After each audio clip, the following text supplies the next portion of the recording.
Um, my name is Rodrigo Tamellini. I'm co-founder and CEO of GamerSafe. And this morning I'm here to share a little bit about our journey empowering the growth of our products through communities, especially in the angle of Discord communities. So we know that communities can drive a lot of success to products.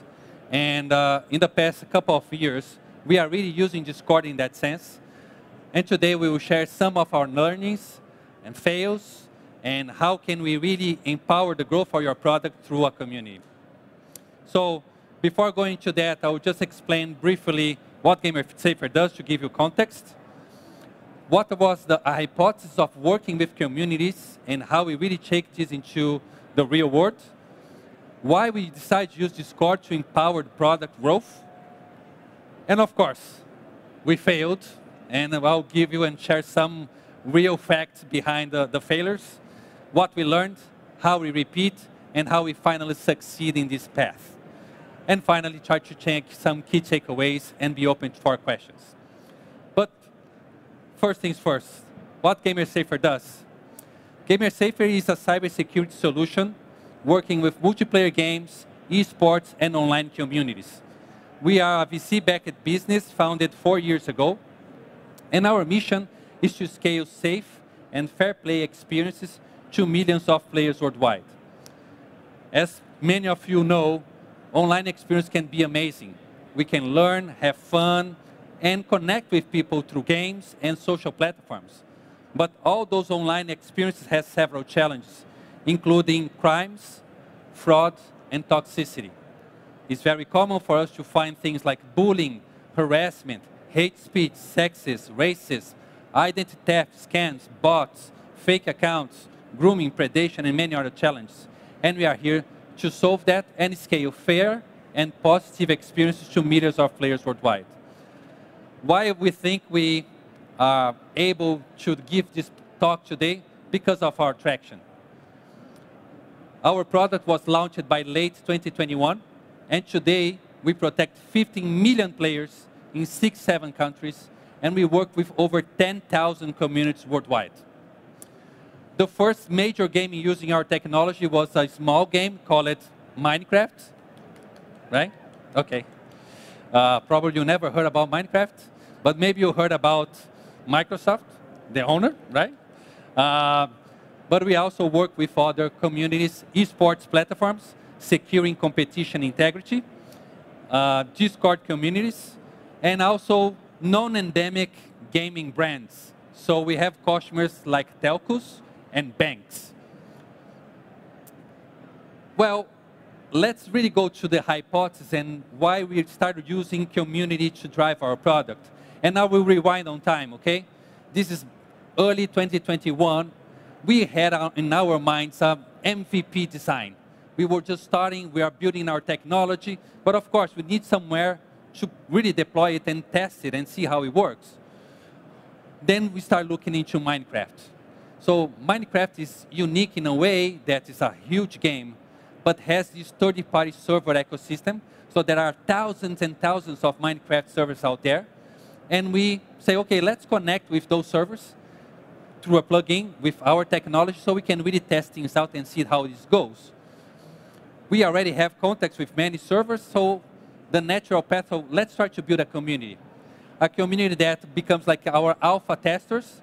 We can learn from them. They will become our customers in the future, and we ramp up after that. We decided Discord. Why Discord? Discord is very popular with gamers, right? Today, Discord have over 150 million active users monthly and more than 25 million communities. Discord is not only about gaming. About 65% of Discord communities are gaming focused. But our customers are already using Discord. So we were using Discord, so let's bring this community together in a Discord server where we share the idea, we share the concepts, and we go forward. So we created this partner program for our early product. That was the first product that we were launching as GamerSafe. And our goal was to have 20 servers. And we were amazed because in 3 weeks, we were able to grab 35. So, wow, that's great. People are interested in what we are doing. And talking with those server owners, we realized they were aligned with our mission, which is player safety. Great. We engaged with them for about 3 months. And what engagement looks like, we created a Discord server and all the channels where we were making questions, getting feedback, showing the progress. And of course, during this back and forth process, there were a lot of strong opinions. Our approach to solve the problem was new to the market. People have many questions. People have doubts if that will work or not. And of course, they have a lot of suggestions. If your product does that, if this supports this, is connected with that. So a lot of opinions, a lot of suggestions. But after 3 months, we have the MVP ready. We have that community that was talking with us. So, okay, let's ramp, let's test, and let's make it happen. More than have an MVP ready, based on those discussions, I also had a full roadmap designed for the future, because so many great insights and suggestions coming from the community, right? Okay, let's roll it. And then we fail. Why we fail? Only 2 servers out of 35 actually install and start using the product. We start to understand, and this was a surprise, of course, because people are so engaged in the conversation. Why they are not using the product? They gave insights. They came up with several excuses. I'm busy with something else. You don't have this feature yet. Or my team members are not fully confident of using this kind of technology right now. And of course, everybody started blaming the product. The product don't have this, don't have that, don't support this. Even with 2 servers only, we were able to test a little bit and identify some core challenges in the product to improve. But for us, it was very clear that our plans and how we see success was not really aligned with the deployment with the community. So the community was not really on board with the product in the way it was. And we really had to fix the roadmap. But before sit and fix the roadmap, we really have a hard conversation internally and say, okay, what we are learning with that? And actually, we learn a lot of things with this fail. First, we realized we have a problem with our audience. So the common point for being part of that community was being server owner on Minecraft and care about player safety. But each one of them has a completely different profile. The different sizes of servers, different sizes of staff, different understanding about the problem and severity of the problems. So we really have to go deep and make a customer journey, interviewing one by one carefully to really see what are the common points and who was there just to make noise and who was there to really give us sign, to really give us a good indication what's going on and help us to make the right questions. And what's really important for us, we start to learn how to listen more. We realized that as soon as we invite people to join this community at first, we were so passionate about our idea, about our product, and how we would like to solve it, that we were not asking the community what they think. We were pitching them our product. We were pitching them how we know they could solve their problems. And that was a major mistake. Also, in these conversations with them, we start to be more specific at understanding, okay, what's a nice-to-have feature and what's a must-to-have feature? To really prioritize and figuring out that we have to solve one problem at a time. Our MVP has become so complex and big, people don't even know where to start. Basically, we come back, let's redesign things, let's fix the problem. We realized that most of our product was already aligned with their problems. We just have to position this properly. And it takes some time, but we were able to catch up. Well, we learned a lot engaging with community, and even though it was a little bit a sour experience, we figured out that, yes, there is this path of working with the community on Discord to leverage and to make them help us grow our products in the future. We roll out the project with Minecraft. It succeeded later on. We are very happy with that. but we have more products coming in. So how can we repeat this formula and make sure that we succeed now? So going back to the key points, we realized that people that goes to those communities that we have to use to define your product, they could not be aligned by your mission. They need to be aligned to your problem. Because come on, player safety is obvious. Everybody cares about safety. Everybody cares about making a good environment. That's common ground.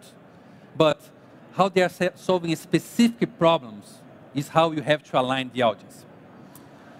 You have to bring people into this community, and we look into engagement and commitment.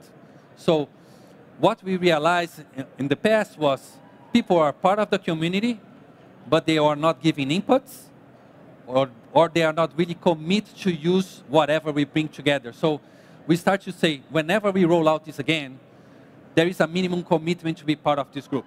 Come here, just give ideas, and whenever we come up with a product you don't have an action, doesn't really make sense at all. Okay? Prioritization. So again, must have versus need to have, how to do that. And of course, having a clear deadlines and milestones to really roll out a successful product. Well, I will give you 2 examples of projects that we did after that, using this kind of framework and formula. The first one was a product that we recently officially launched with Microsoft. So together we launched the first official Minecraft server listing in the world, where we are basically consolidating every single server on Minecraft in a single official web page that's basically focused on safety for players. So we used the framework to roll out this project exactly 1 year ago. So we groundbreak this project in November last year. And what we did, we made a closed alpha stage with only 8 servers, a small group, to frame the understanding, okay? Go to those core concepts that I discussed. Those 8 guys were solid, and we were on the same page. Then we decided to go to the closed beta, 30 servers, additional 2 months of engagement, feedback, and early testing. We became open beta by June, and this boosted to 100 servers. Again, no issues, no problems, rolling out, and our community was built on that. 3 weeks ago, we made the official announcement with Microsoft on that, and now we are in 2,000 servers. So this phased approach, listening and working based on those facts that I just shared, was really crucial for this success. Another project that we did was launching our bot for Discord. We were so close to Discord, we realized Discord has also opportunities in terms of tools to help communities to grow, and we created GS Defender, a bot that's focused on security on Discord. Same format, closed alpha with 3 servers. We expanded for a closed beta with 60 servers. And in only 45 days, we reached, after the launch, 10,000 servers. So consolidating that, this product, every day I have more than 50 new servers joining GS Defender on Discord. Okay? So what was the key findings? Whenever you bring a community to give inputs in your product, have the right audience. Have a single problem and tackle them with the right questions. Engagement is not people giving opinions in your Discord community. Engagement means people using your product every day. If they are not using your product, don't check their feedback. It's nice to hear, of course, but check the feedback of people that is really using your product. It's also very important to come up with this mindset, building from the community to the community. They embrace this better. They feel part of that. And they are proud of using this, and they become your brand advocacy. So in our community of Discord, most of members comes by indications of other members because they feel part of the community, they feel heard, and they bring people that are aligned with that. And with this, we grew from a community that were only 40 members when we first started. And now we have over 2,000 members in our communities. And who are those 2,000 people? Customers. It's not users, it's customers. Okay? And of course, whenever you build this community, what we think is important.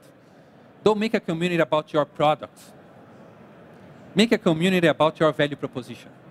So in our community, we see people sharing information about safety in general in online spaces. It's not only about GamerSafe solutions or products and these kind of things. And this really brings additional flavors in the understanding of value proposition.